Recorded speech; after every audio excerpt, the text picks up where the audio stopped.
the word. Switch the bracelet on the word, the word, the word, the word. Switch the bracelet on the word, the word, the word, the word. Switch the bracelet on the word, the word. Good evening. Welcome along to The Word on Blake 7, where we look at tonight Countdown, which is not got anything to do with numbers and letters, put it that way. But before we start, before I read Series B, Episode 9, and the synopsis like I normally do, many regular viewers on YouTube and those of you who listen to us as a podcast as well will know that Dave often has a different name each week. And last week's name, or last episode's name, was Dave. What was it? Elvis. So that was for Series B, Episode 8, Hostage. And nobody in the chat or in the comments got it, but Nick, you did. What was the answer? I've got this one. I haven't got... I haven't got this one. All right. Well, that's fake news. Donald Trump fake news. So nobody got it then. Did anybody get it? You made a right bollocks of that, did you, Steve? Well, no. Nick said he knew what it was. No, good job we're not live, there. It's a good job we're not live. Exactly, Lynn. So come on then. Come on then. If nobody knew what it was, Dave, you can tell us what it was. Right. So the last episode, my pseudonym was Elvis. It wasn't for tax reasons. And I thought it might be a bit obscure, but Lynn mentioned it in her first comments when she did the synopsis. She mentioned the term kissing cousins, which was an Elvis movie. Lynn. So I thought it was a bit contrived, but Lynn mentioned kissing cousins, and then somebody else mentioned it, and I thought, oh, people will get this one. But out of the 6,448 entries, nobody got it right. Oh, dear me. I don't really watch many films called Kissing Cousins, but you know. Well, I must admit, Neil, I've never seen that movie, but I know it is an Elvis movie, Kissing Cousins. And Lynn said it in our first paragraph on the last. It was.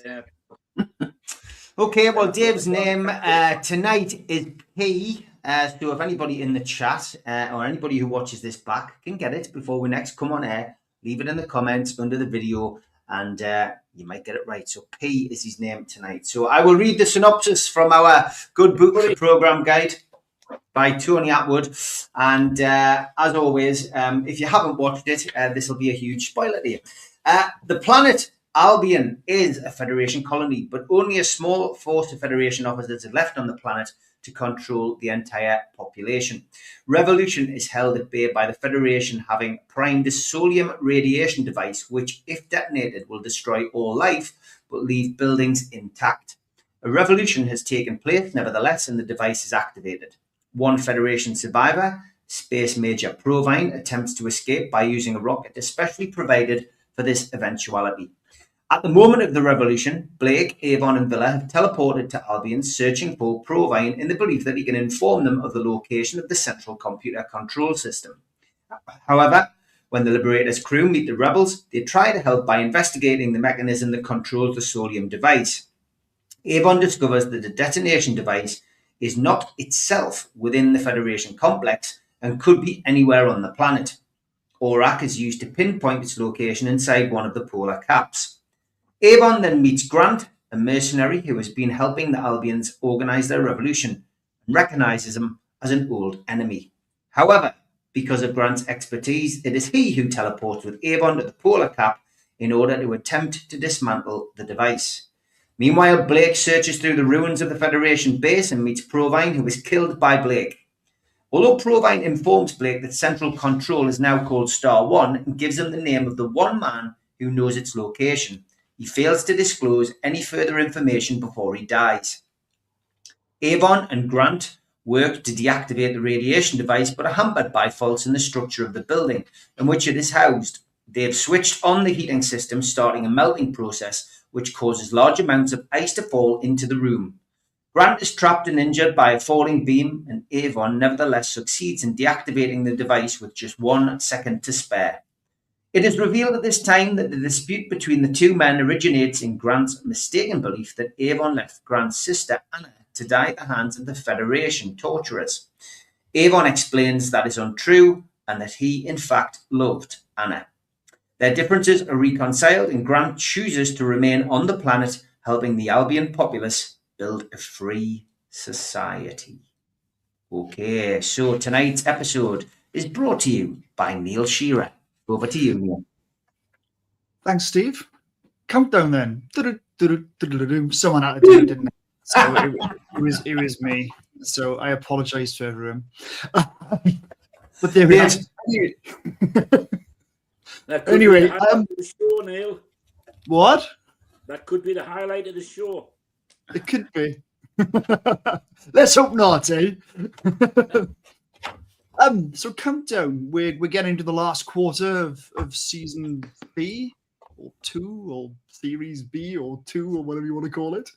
And we're coming up to the run up towards the cliffhanger at the end of it, and you can see that parts of it are moving towards that great final story. No spoilers here, but so we'll have a start of a 10, and we'll ask for thoughts on the storyline itself in general here, and general thoughts on the episode. And I'm gonna just randomly go around my screen, and for once, Dave, I'm gonna come to you first. Hello. Hello.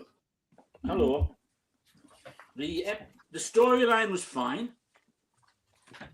The episode I was disappointed with. I think when you've got a storyline about somebody blowing up a planet with a doomsday device, there should be a little bit of drama. There should be a little bit of tension. There just wasn't, the tone wasn't right. I've watched it twice. I couldn't get excited. I thought it was really badly put together. There was no tension, no drama. All the actors seemed miscast to me. It was like they were doing a PG Woodhouse play on stage. And, you know, how long we got left? 500 odd. Oh, yes. Well, maybe we should do something about that. You know, yes. Let's have a cup of tea, shall we, and discuss it. It just, I'm sorry, it just didn't work for me at all, this episode. Not at all. His father's brother's brother. Exactly. Very important. So, yeah, I mean, on paper, the story is a classic tale which should have been full of drama and tension, and it didn't bring any of that for me. It's a classic Terry Nation tale. I wonder who he got it off. Tell you that much. He loves a good genocide bomb, this nation, throwing in for good measure. I don't know. He's penned everyone from Mavellans to Kralls to Daleks to Thals, enjoying good guys' final moments, ticking away to the Armageddon, so to speak. So it is a much like Terry Nation type script. I think you're right there, Dave. Any other Nick? What did you think? You're right in that it is a classic Terry Nation story. I actually enjoy this one. I can agree with Dave that it didn't quite have the tension surrounding the defusing of the bomb, and I think they could. It was a little bit obvious that they would succeed and that all would be well, and they could have maybe done something a little bit differently with it. Towards the end. And I also agree a little bit about the miscasting in that I think Tom Chadbourne did an all right job, but he should be portraying a sort of Middle England vicar in some 1930s play, not some hardened mercenary. He didn't strike me as a mercenary whatsoever. In a good turtleneck. Yeah, that's not his fault. And he did what he portrayed it okay, but I just think somebody else would have portrayed it better. He just didn't have the look of a grizzled fella whose job is war. Was my thoughts. But I very much like the opening bit. I like the battles between the Albion rebels and the Federation troopers. I thought that was a good opening. And it could have benefited from a couple of rethinks by Vale Lorimer. Just there was a couple of elements where there was some hand-to-hand combat that suddenly looked completely staged. Yeah, I know. Right to him. And then there was another incident where they were the Albions were chasing some Federation fellas down a corridor and lobbed some grenades at them and then chased after them. I thought, I'm going to run into what I just blew no, from the other way. But, run towards the explosion. Run away. the explosion's that way. I'm going to go that way. Yeah. Anything to get out of the episode sooner. Bizarre way to commit suicide, isn't it? To run into indeed. But generally, I thought it was a decent enough episode. I quite enjoyed Countdown. I don't dislike it. It has its it's not as exciting as it should be, given what's meant to be happening. But I think it's all right. It's an enjoyable watch for me. Lynn? Yeah, actually, I've been ticking off things on my list as people have been talking. I think I echo largely what Nick has said. Actually, you're right. Yes, Dave. It could have been more tense. There could have been a lot more drama and actual jeopardy, I suppose, in all of that. But like Nick, I really quite enjoyed watching it. Back to Blake 7 basics with Terry. You can't get away from that. One plot with a couple of little sub threads that wove through, fine. But basically, one story. Maybe it's the antidote to last week, but when I struggled to be positive about much. But I just kind of I enjoy watching it. I said, there are plenty of more things I'm sure we can pick holes in. But it's uncomplicated. I enjoyed it, and the highlight for me, and the one thing I was going to say I don't agree with you, Nick. I agree that Tom Chadbourne does not, as you say, really look like a hardened mercenary. But I think the Avon Del Grant scenes I really enjoy watching. I think they seem to play it really well. Off each other. I just think it's there's a lot of kind of meaningful glares and testosterone all over the place, but they play it well, and I really enjoyed watching that. A backstory and character development for Avon I also like. Can't talk much about it around it because Dave hasn't seen a future episode, which is one of my top 2-3 of the entire thing. But that just sets that up, and maybe watching it with that foreknowledge kind of helps with that. But I like those scenes; they keep me watching. I thought the start, the fight scenes and the whole fight for the base early on was surprisingly long for an intro sequence like that in Blake 7. We're usually we either have a little bit of that or we're straight into the Liberator. And so on. So it surprised me, and yes, some of it was deeply unconvincing. But it started it meant it was an active start, at least. I'm sure we can come on to some other things, but some people didn't have much to do except sit behind a desk again. So it was nice to see some people getting to run around. So that's my overview. I really quite enjoy watching it. Maybe it's a sort of Middle England, middle class mercenary kind of approach to things. Maybe that's what he's going for. Yeah, I mean, not much to add. I mean, first of all, reason for celebration. No Travis in this episode, so it always gives it a good start. But the first note I made was bloody rocks. Which again we had polystyrene rocks again appear, which completely ruined that particular bit of action, which had been quite good. I also, as you know, go through some of the wonderful stuff that Cult Edge does, and the Albions were all supposed to have grey hair for this, but it was but there was a change. there was obviously it was just basically they thought wigs would look stupid, so they decided not to do that. So that was ruled out. But yeah, as a storyline, yeah, I thought it was it is a good storyline, and I completely agree with Lynn.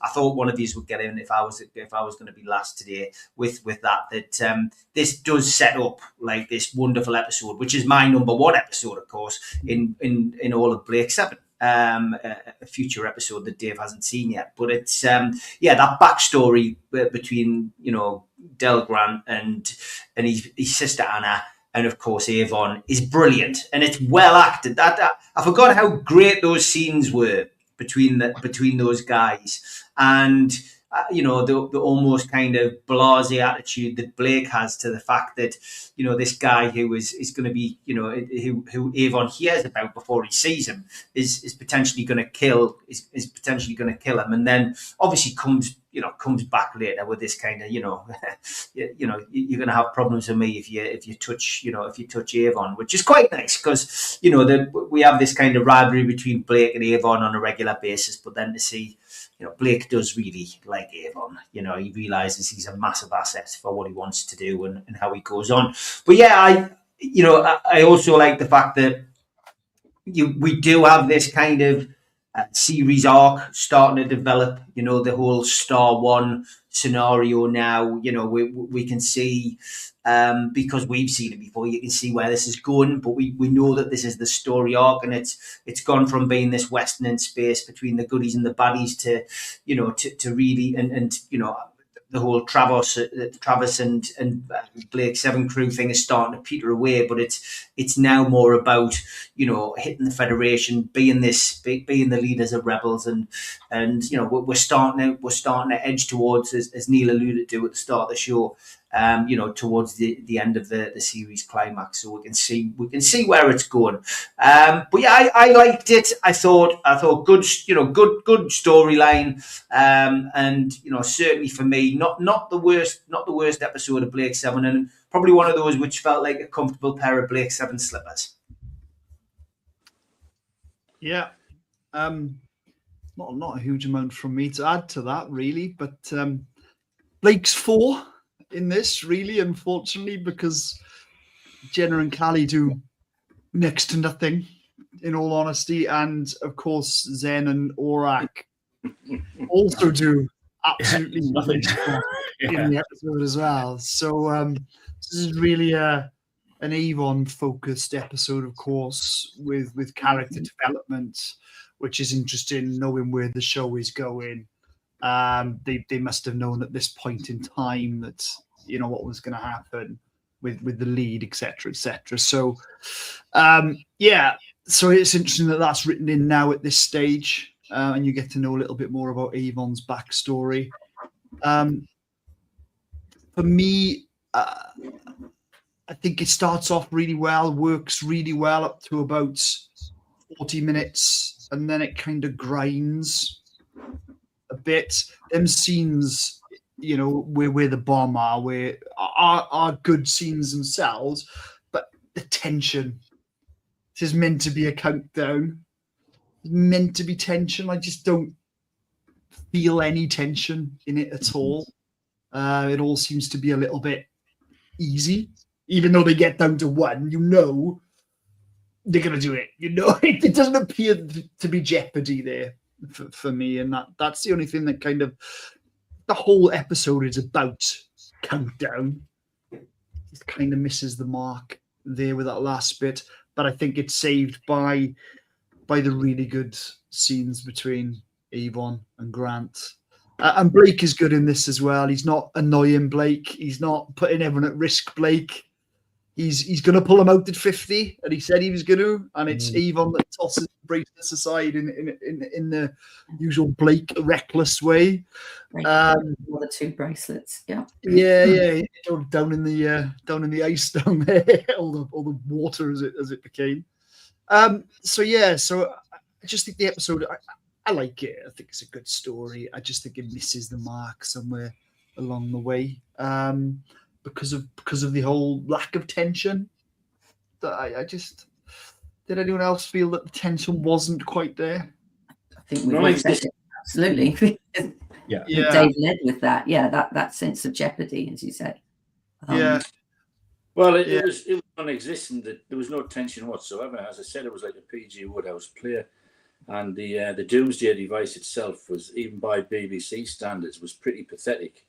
You know, Yeah. cutting a single wire, drilling holes in a perspex tube, and putting a peg in. I've seen better things made on Blue Peter, to be honest. I just thought the execution of it was really poor for what could have been an excellent story. I mean, we are really going to pick at characterizations and things. I mean, I would pick at Avon's characterization a little bit in this episode, to be honest with you. Which bit of it? Him risking his life in the way that he did to prove a point to Del Grant, who is There you go then. last time he meant was wanting to kill him. That doesn't all kind of. Or you could turn that round and say that's exactly why he acted out of character. Because you're right, it is out of character for him. But You could.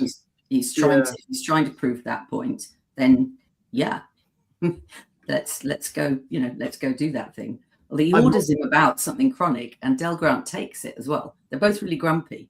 Everyone's like, "You need that. Go do that now. Switch on the space heaters," which is kind of comical when you think about it.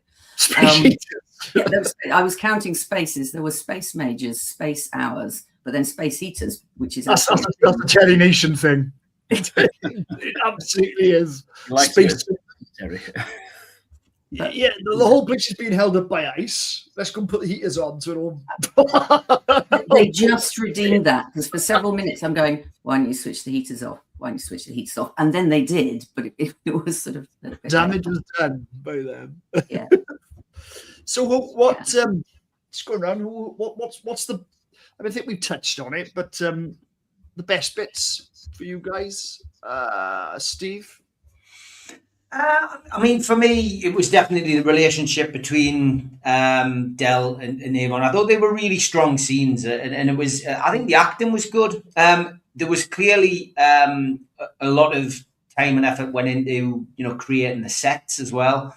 There was reading the various things that you can find on the internet and in the books that we probably all have, with the exception of Dave, is the fact that we're connected. The studios were connected, so it actually helped with the speed of the filming. So it was, but yeah, I thought the sets were really good, and there was clearly a lot more time and effort put into them than maybe the actual script. But I think it comes back down to that whole Terry Nation thing. Whenever, and I think we've repeated this in Series A, and now we're repeating it in Series B. Terry Nation wrote a lot of these episodes, or wrote the plots for a lot of these episodes, and as we find out, Series A and Series B, things were altered, things were changed, and sometimes when you write something in a script, it's just not feasible when you're standing in front of cameras with a director. Their director has to come and make some pretty big decisions. I think as well, though, again, because we watched the episodes quite a lot, when you start seeing things come back in that have been used before, that's a bit disappointing. The escape rocket from the escape rocket from Series. Yeah, it's from Series A. I think it was built for Time Squad and used in Deliverance, and it's had a respray, and it's had some flare rockets added to it. So that's a bit disappointing. But yeah, like overall, I just thought that things are getting better with Blake 7. I think things are getting better. There is, we know the characters now. That what they're going to bring to the table. But yeah, I thought that those were the best things about it, Neil. Nick, any other? For all I thought Tom Chadbourne was perhaps not his acting. I thought like people have already said, his interaction with Avon was good. I just think if they'd given him a different job title, it would have been much better. And if he was the vicar of Albion rather than some mercenary, all would have been well. But that aside, I thought on the opposite side, I thought Paul Shelley as Provine was really good. I thought he was very well cast myself. He was.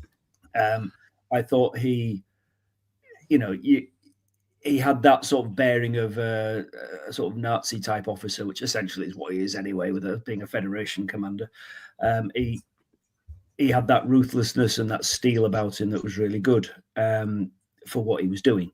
I've seen him before. He was he played a character called Major Bradley in Secret Army. Yeah.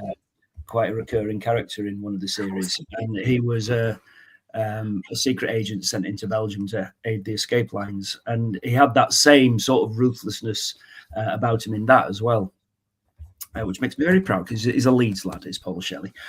But yeah, I thought he was very good in this, really good. Yeah, they didn't seem to, and played well, as you said. There didn't seem to be any emotion at all there. Was there? Yeah, exactly. Yeah, it was just this ruthless, psychopathic, do your job, get them all killed because that's the job. And then Typical Leeds lad.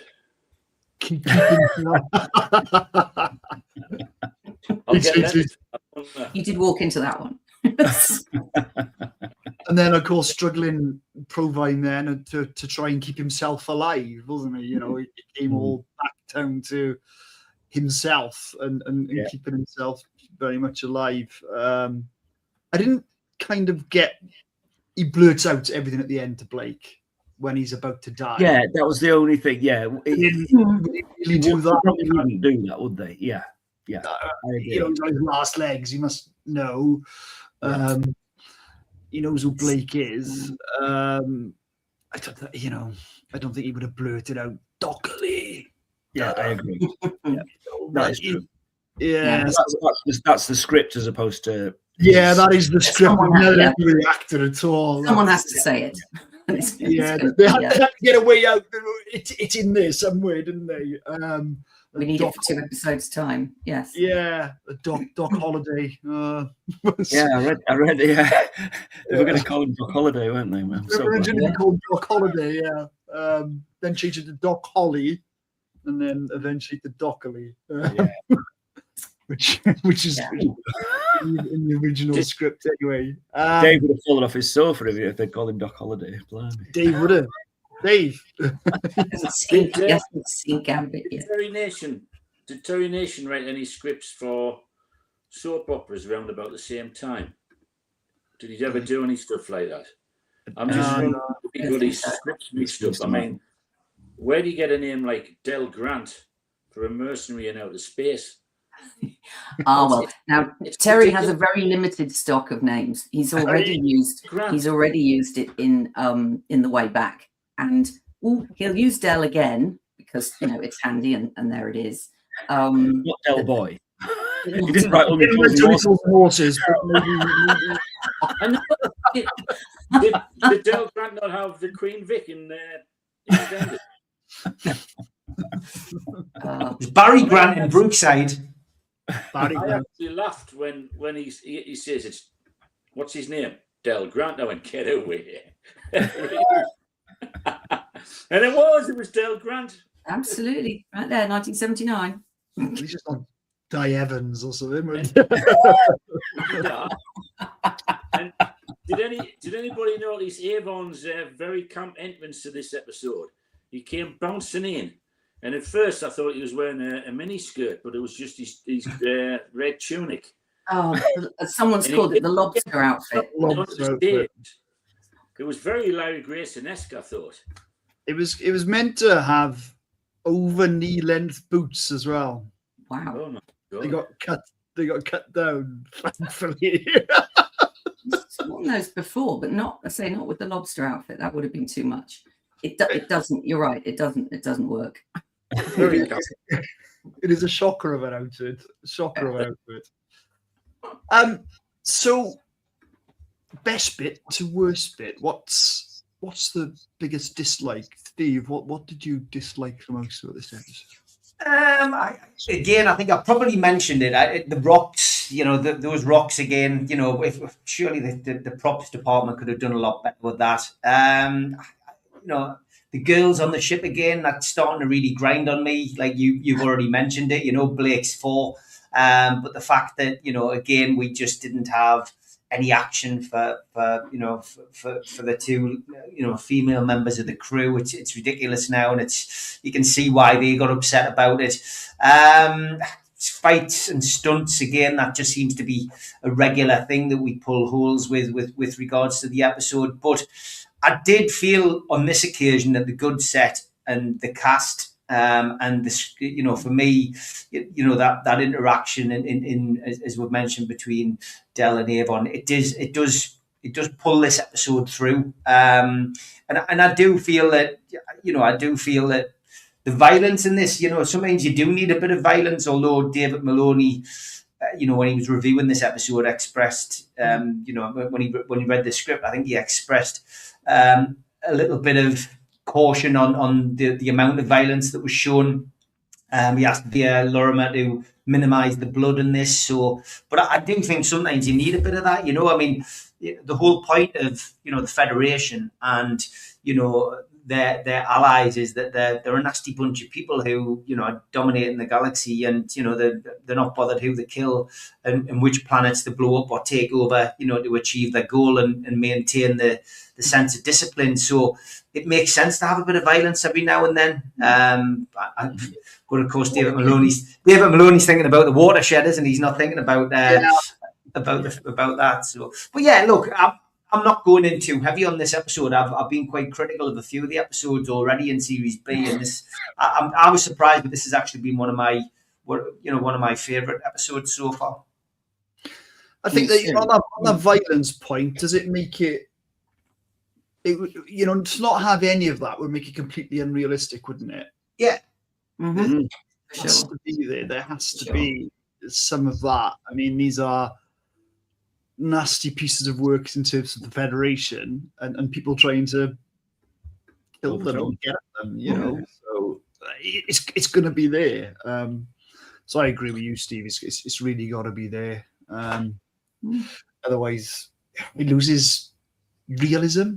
Dave. It's so thing here. It's the first episode I can actually remember seeing any blood in, actually. Now, the guy who sets off the Doomsday device, we'll call it that, he gets shot, doesn't he, with one of these guns? He does. Presumably in the stomach or something. He gets shot.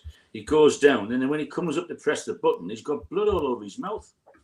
And I thought, well, he didn't get shot in the face, but it's the first time I remember seeing any ketchup on anybody in Blake 7. Yeah. Maybe They don't use it that much. You're right. Because it's not that. They must have got it from the BBC canteen. And it's not a good colour. And how fortuitous it was that they filmed the scene in the polar caps on the same day that the BBC canteen were defrosting the freezer. Otherwise, I wouldn't have those little bits of ice coming down with all the water. So there was some planning went into this episode. I must give them credit for that, including the ketchup. Mm-hmm. Ketchup, defrosting the fridge, and the ketchup. Anything you want to pull out, Lynn? That particularly. I think we've talked about. We've talked about the once again, the ignoring of Jenna and Callie. I mean, they both left the teleport bay, I think, teleport room once or twice each, and that was just to fetch stuff for the boys to take with them somewhere more fun. So that's what I will pick out to contrast that is there was actually, hooray, a female member of the insurrectionists. Yeah, apparently a perfectly regular member of that team. Although right up to the point where she gets given all the work to do, while a man pats her hand and said he's just going to stay here and worry. So it's just like the 70s can't quite escape from this. But she was there and part of that. And we've had episodes with no female characters in them at all, other than on the crew. So, you win some, you lose some on that, I think, at the moment. That was wasn't it? Rally, was it? Rally, yeah. And then, and again, quoting from someone else, but pointing out a Villa episode, depending on how people portray Villa, says a lot about, in terms of the writers, says a lot about what they think about that character. And he's full on comedy and cowardice this week. In a fairly other people treat him, in terms of the writers, quite poorly. I thought this wasn't a bad balance.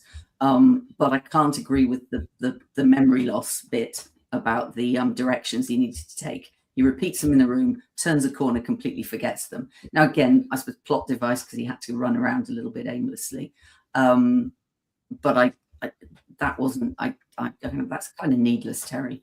It's interesting, isn't it? Because obviously Terry Nations created these characters. Well, yeah, he wanted to get rid of Villa, though, of course. He did originally, yeah. And as you say, he has created them. I guess different people have developed them, and the actors themselves developed them, don't they? And through rehearsal and everything like that.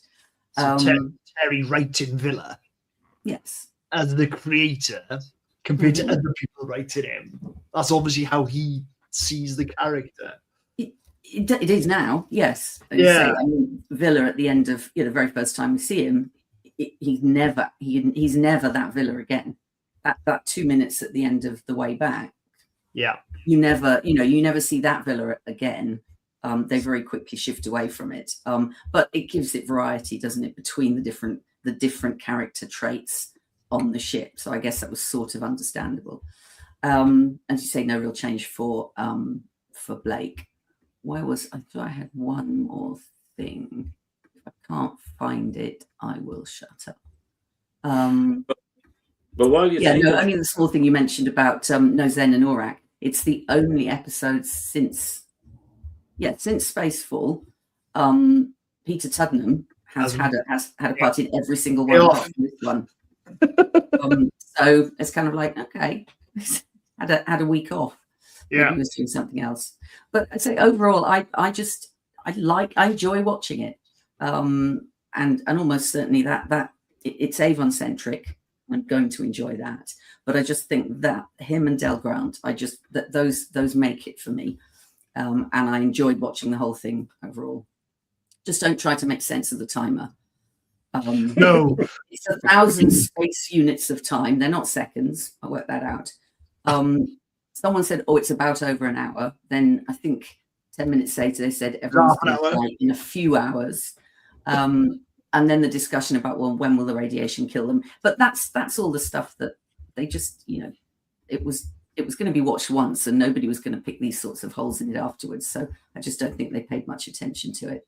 And timers in all these sorts of things can be notoriously vague or variable. So we can't lay that solely at Blake Seven and Terry, I think. It was a busted clock. It was a busted clock. It wasn't working properly. So yeah, I feel much more positive about this one. And did you say you found this one quite boring, Dave? I think you said a little bit dull. Just really disappointing. The tone was off for me. Everybody was far too relaxed about the scenario and the situation that they were in, and I was really disappointed with that. It could have been much more entertaining, No, you're right, and I'm thinking we've got a couple of episodes coming up which certainly don't lack for entertainment. What you think of them is a different matter, but they definitely don't lack for entertainment. I'm really, from that point of view, I am really looking forward to the next two of these. We've got Albion, haven't we? Way out the way. This planet's meant to be out. We've got Albion, yeah. And again, they know who Blake is. Blake, well, yes, I'll pick that up as well. Yeah.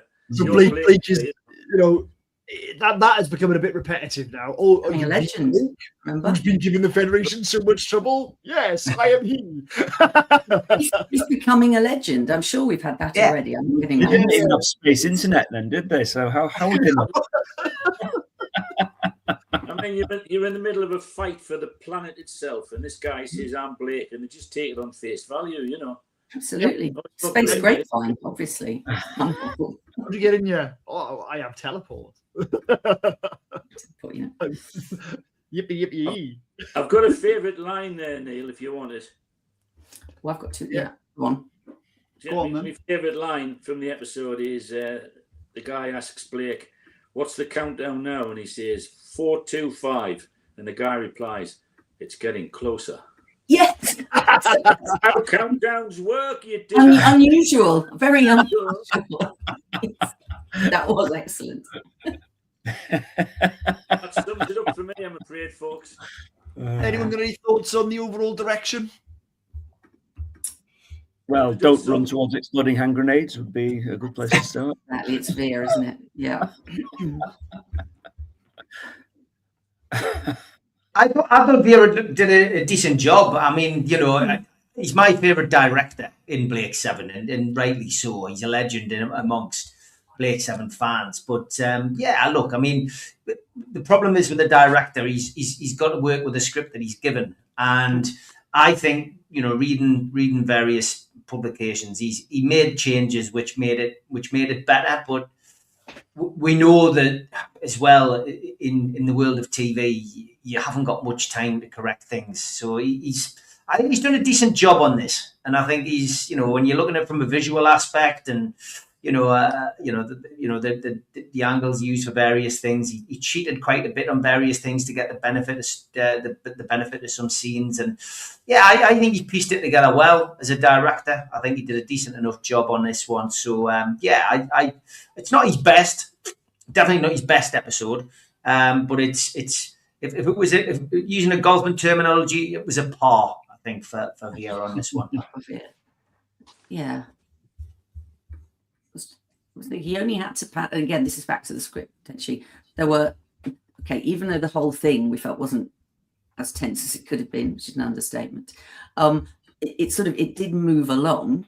There were a couple of just suspiciously languid kind of scenes. There was a lot of the snowscape outside to remind us that we really are going to be going to the polar ice caps. That went on kind of waiting, and they're still panning around the ice fields.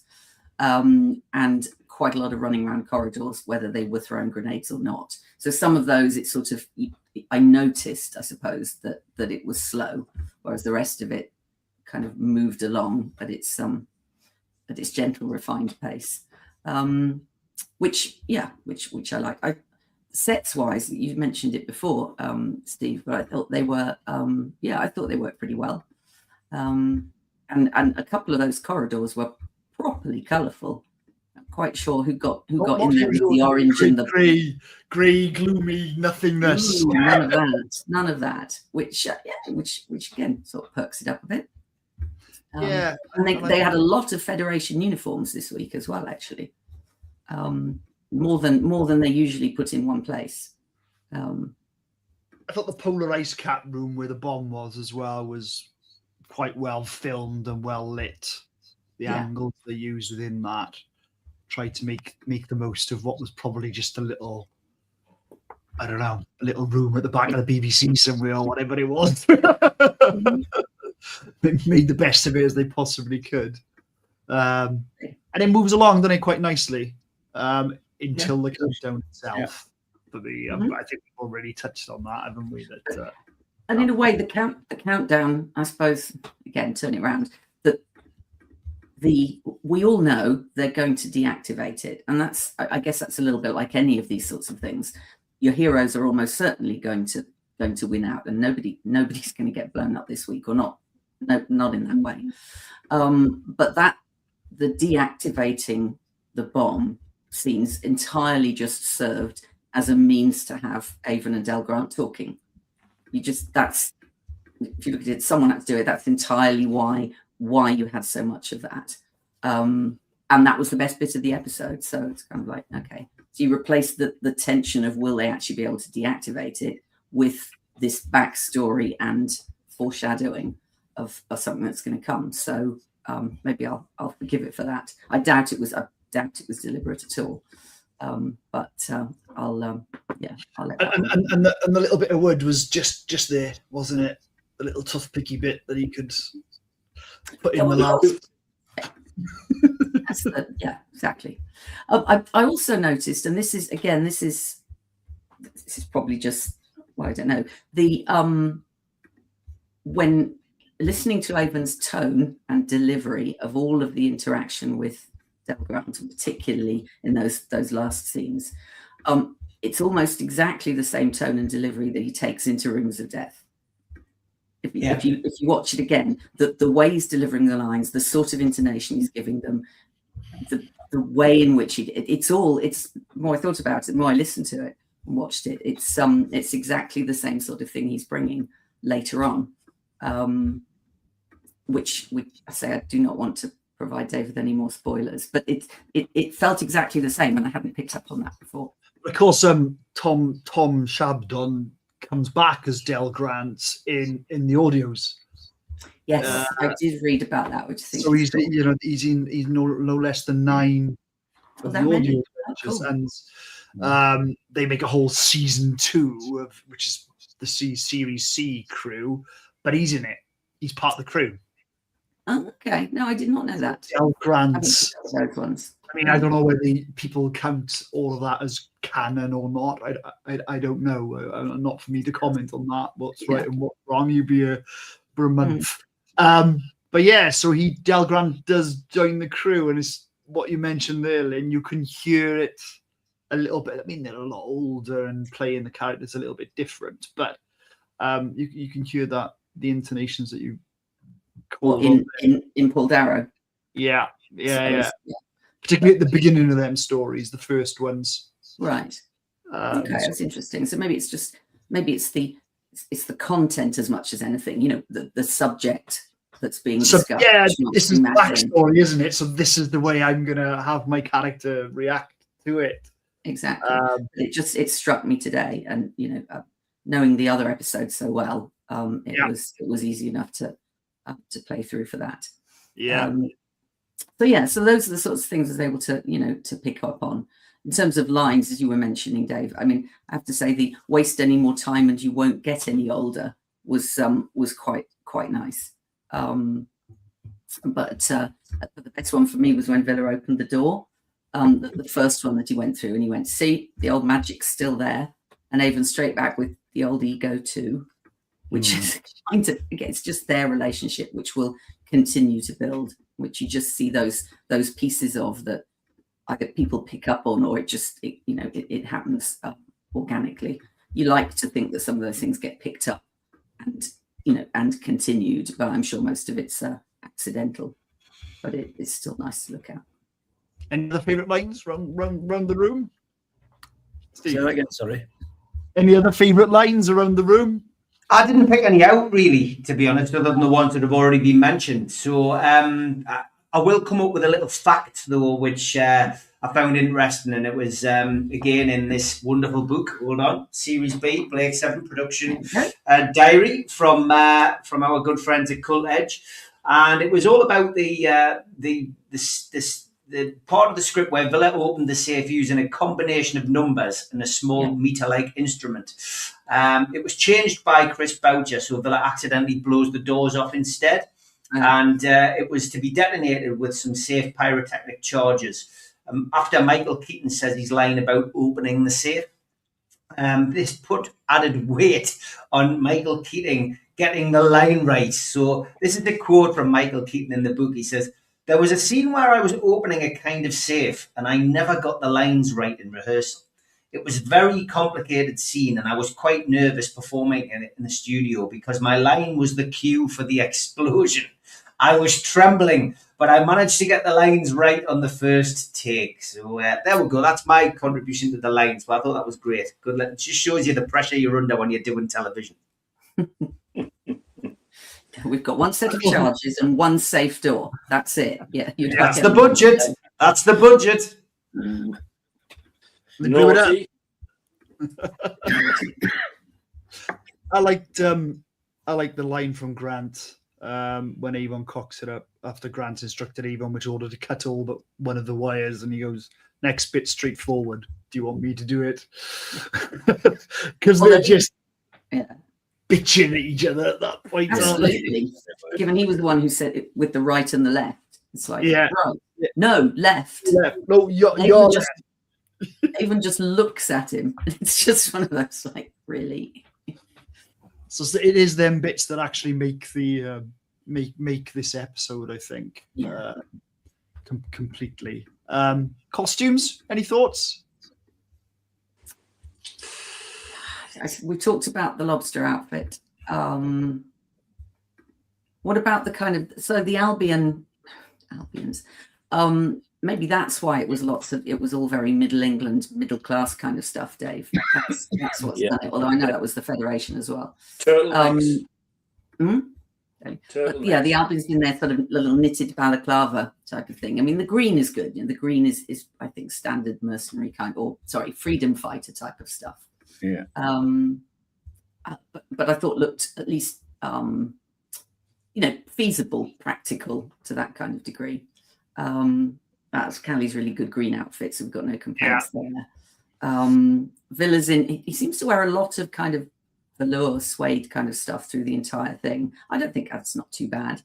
And Avon's and Blake's lobsters there in full. Oh, it's no good. It's better when he doesn't have when he's just got the black polo neck rather than the red top thing over it. It's much better.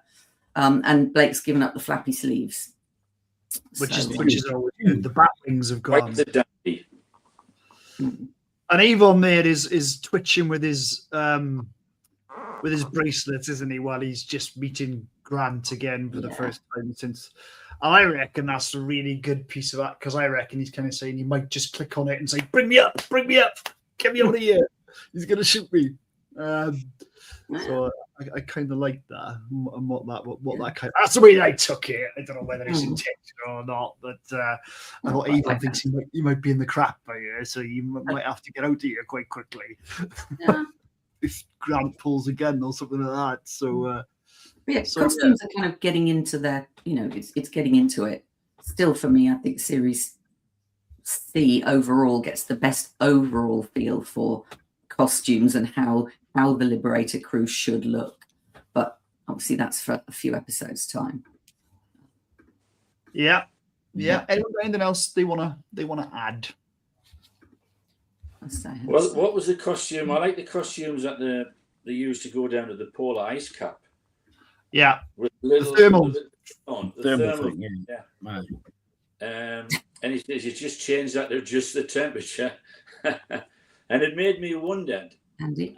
Obviously, I think I know the answer is no, but it would be great if we saw this room where all these outfits and accessories are kept on the spaceship, because well, you'll just have to wait and see, Dave. Yeah, no, it's not going to happen. It's Mr. Ben's shop, Dave. Mr. Ben's shop. Space shop, Steve. Well, spaceship. Half the outfits think they go to Greenwood, don't you? The tops and whatever. They got all sorts. They go to the room and they come back with these thermal outfits, and then the girls go away and they come back with. I was expecting to come back with 2 cups of tea, but they didn't. Exactly. But there's this room on the spaceship that contains everything that they need.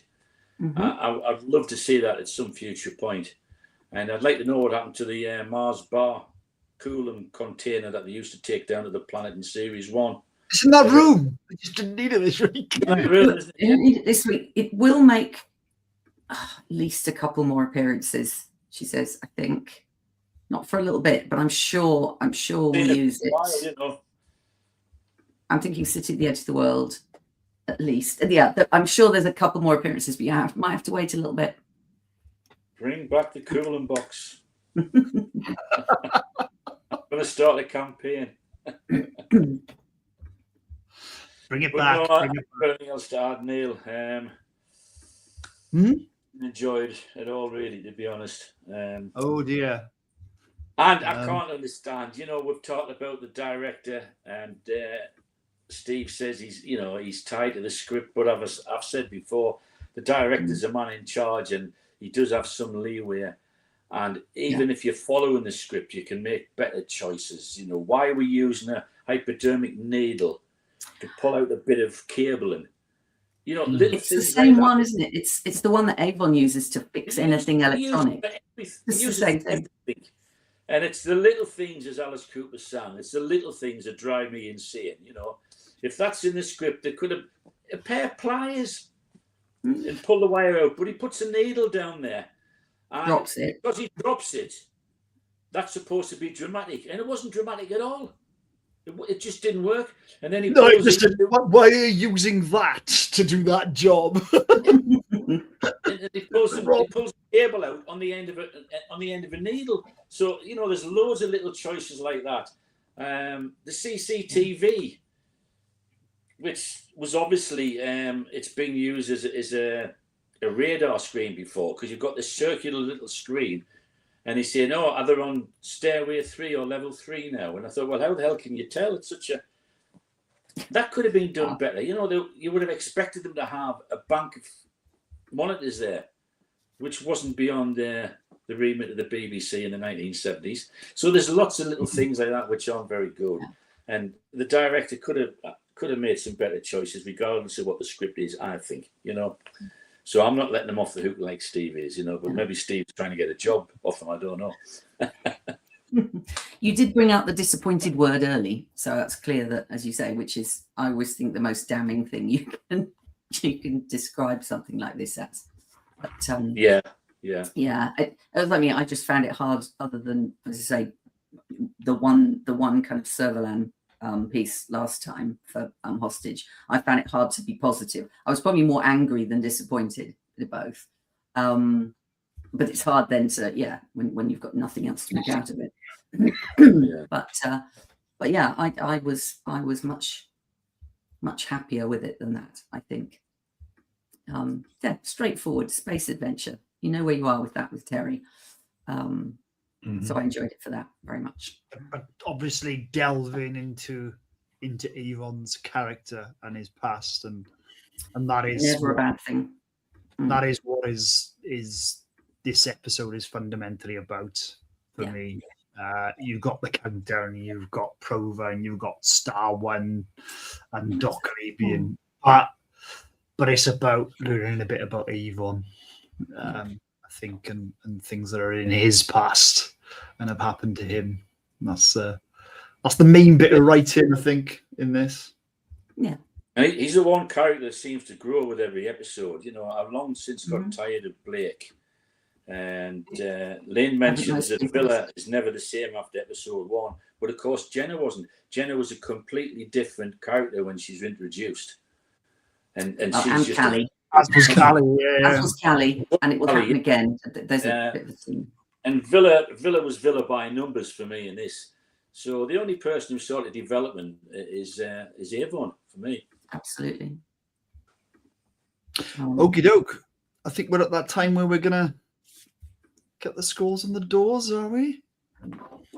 Yeah. So let's have a look then. Nick, what are we giving it? I am going to give it a pleasant 7. That's a very pleasant 7. Dave, what are you giving it? 5. Braced for worse, but exactly. Life's okay. Middle of the road. Lynn, what's the scores on the doors? Equally pleasant 7 for me. Steve? And a solid 7 from me. A solid 7. 7's all around, and I'm going with 7 as well. Yay. Blake, 7. Yeah. Although 4 of us gave us 7, so Blake's 4 as it was. But yeah. But I think it's just So I'm there we are. hoping for better things next episode. Sorry? I'm hoping for better things next episode. Are you?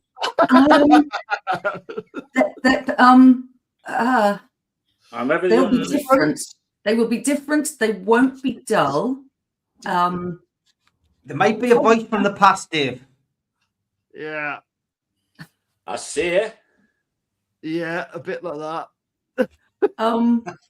Yeah, really, absolutely not going to say anything else. You have to watch it, and then we will very much enjoy Dive in and your watch. discussion of that. Don't forget as well, if anybody hasn't heard, we are doing another convention. The wonderful cast and crew here of our wonderful podcast last year put on Blake 7 convention, and it was called Northern Horizon. So once again, this year we are raising money for Age UK North Tyneside Dementia, and it'll take place on Saturday the 1st of August, 10 till 4, different venue, Copthorne Hotel, which is the close on the quayside. And if you want tickets for that, you can get them at nufcmatters.co.uk. £25 for your entry only, and we've got 8 VIP tickets left, priced at £80. So come along, support a worthwhile charity, and come and meet some stars of the screen from Blake 7 and a few people from behind the scenes as well, and come and meet us and have a bit banter and a bit crack as well. But get yourself on the website and buy your tickets. Do not delay, and we will reconvene for our next episode of The Word and Blake 7 very, very soon. Watch our social media to find out when. But tonight, thank you, Lynn. Thanks, Dave. Thanks, Nick. Thanks, Neil. And if you know what Dave's nickname is, P, stick it in the comments below, and we will tell you if you're right on the next episode. Bye, everybody. Over. Bye. Bye. The word, switch the bracelet on the word, the word, switch the bracelet on the word, the word, switch the bracelet on the word,